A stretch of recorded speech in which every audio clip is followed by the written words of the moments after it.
जळगाव येथे रेल्वे अपघातात 11 प्रवाशांचा मृत्यू, अनेक जखमी। जळगाव जिल्ह्यातील परधाडे गावाजवळ रेल्वे अपघातात 11 प्रवाशांचा दुर्दैवी मृत्यू झाला असून अनेक प्रवासी जखमी झाले आहेत।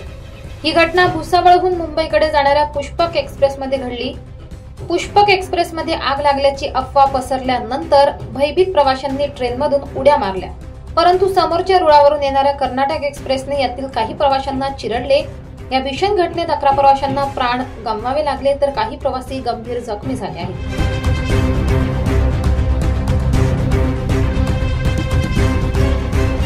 घटनेची माहिती मिळताच जिल्हा प्रशासन आणि रेल्वे प्रशासनाची टीम तातडीने घटनास्थळी दाखल झाल्या। जिल्हाधिकारी आयुष प्रसाद, पोलीस अधीक्षक महेश्वर रेड्डी यांच्यासह रेल्वे विभागाचे वरिष्ठ अधिकारी घटनास्थळी उपस्थित असून मदत कार्य सुरू आहे। अपघातग्रस्तांना तातडीने वैद्यकीय मदत पुरवण्यासाठी घटनास्थळी रुग्णवाहिका, डॉक्टर आणि आपत्कालीन सेवा उपलब्ध करून देण्यात आली आहे।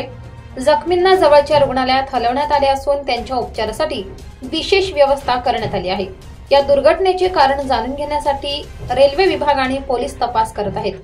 प्रवाशांच्या सुरक्षतेबाबत प्रशासनाकडून उपाययोजना केल्या जातील, अशी माहिती रेल्वे अधिकाऱ्यांनी दिली आहे। या घटनेतील प्रवाशांशी संपर्क साधण्यासाठी रेल्वे प्रशासनाने हेल्पलाईन क्रमांक जारी केला आहे।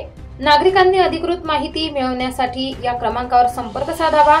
या दुर्घटनेमुळे संपूर्ण जिल्ह्यात शोककळा पसरली असून मृतांच्या कुटुंबियांवर दुःखाचा डोंगर कोसळला आहे।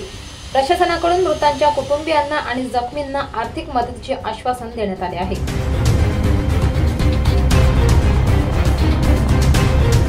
हॅलो नवापूर न्यूज साठी संपादक प्रेमेंद्र पाटील, नवापूर।